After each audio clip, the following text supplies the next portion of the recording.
सभी को नमस्कार। मैं हूं आचार्य दीपा और अपने YouTube चैनल पर आप सभी का बहुत बहुत स्वागत करती हूं। आज हम बात करेंगे जिनके पंचम भाव में गुरु बृहस्पति देव विराजमान होते हैं उनके लिए कैसे फल गुरुदेव यहाँ पर करते हैं। पंचम भाव जो होता है वो होता है विद्या का, शिक्षा का, संतान का, मंत्र शक्ति का, प्रेम का, यही भाव होता है पंचम भाव। पिछले जन्मों से भी इस भाव के संबंध को देखा जाता है। यदि आप ठीक से विद्या ले ले तो बुद्धि का विस्तार हो जाएगा। विद्या लेनी आपको यहाँ पर जरूरी है। शायद आपको ये बात उल्टी लग रही होगी कि विद्या ले ले बुद्धि तो मतलब हो जाएगा, लेकिन ये बात सीधी है। आपकी बुद्धि लगेगी ही विद्या को प्राप्त करने के बाद में, तो विद्या आपको यहाँ लेनी पड़ेगी। आप माँ सरस्वती के चरणों में वंदन करते रहें बार बार, क्योंकि यह जो भाव है वो विद्या का है।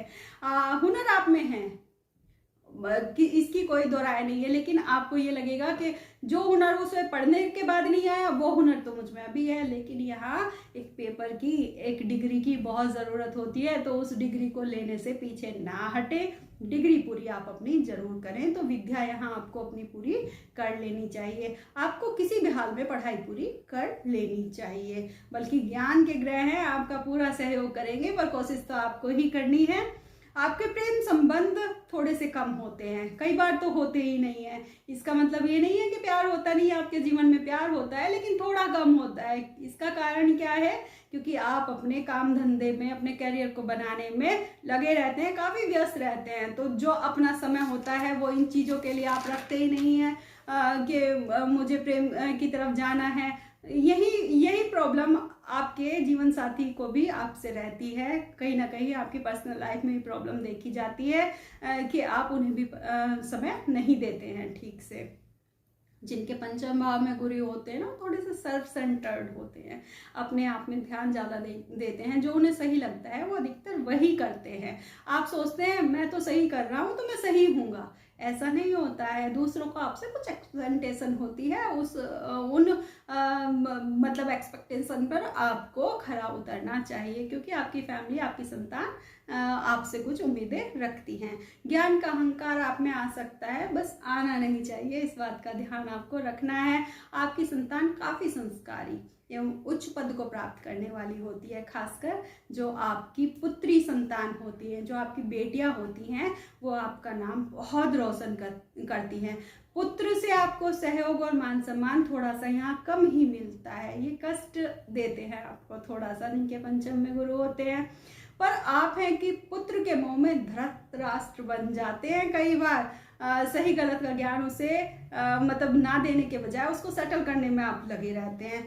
आप अपने पुत्र के कैरियर को संवारने में लगे रहते हैं, उसे बस किसी तरह आपको सेटल करना है। लेकिन जो कन्या संतान होती है उसके बारे में आपको सोचना नहीं पड़ता, वो खुद ब खुद आगे बढ़ती चली जाती है और एक उच्च पद को प्राप्त कर लेती है। आपको यहाँ सलाह दी जाती है कि आपको धृतराष्ट्र नहीं बनना है, क्योंकि हमने महाभारत देखी है, जब कोई धृतराष्ट्र बनता है तो उसके नतीजे क्या होते हैं।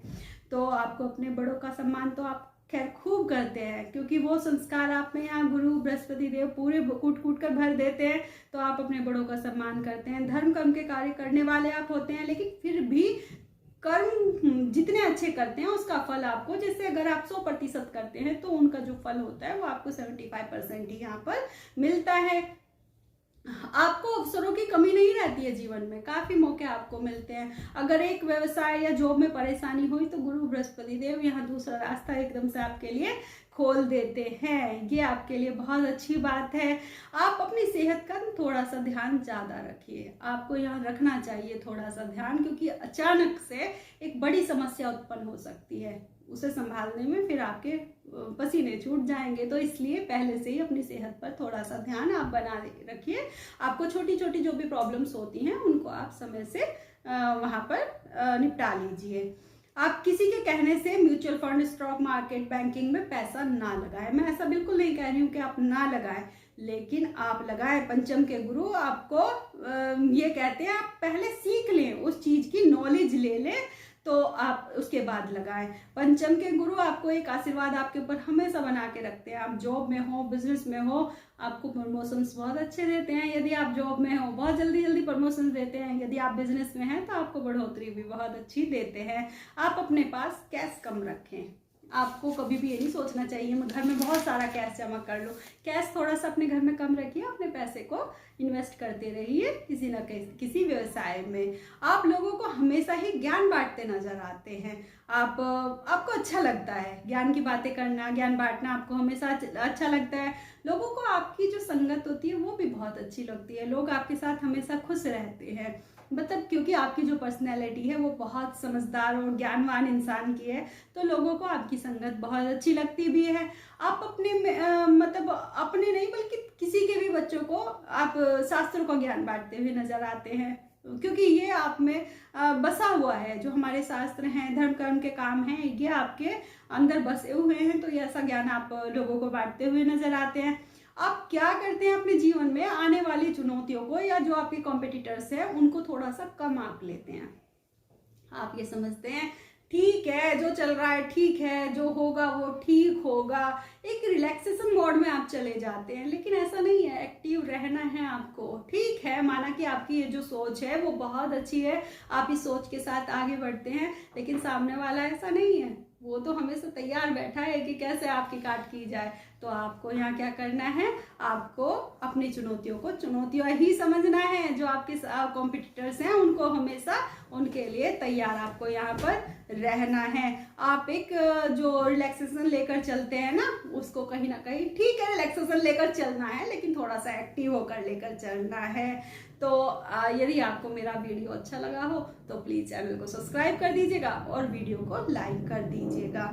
ऐसे ही जैसे मैंने इस भाव का पंचम भाव का ये वीडियो बनाया है, ऐसे ही मैंने 12 भाव के वीडियोस बनाकर अपलोड कर दिए हैं। आप उन वीडियोस को देख सकते हैं। बल्कि यदि आप दूसरे ग्रहों के बारे में भी जानना चाहते हैं तो आप उनकी प्लेलिस्ट में जाकर आपके कौन से ग्रह कौन से भाव में बैठे हुए हैं तो आप ये चेक कर सकते हैं। तो आप सभी को तब तक के लिए नमस्कार। मैं अगले भाव के साथ फिर आपके सामने हाजिर हो जाऊंगी।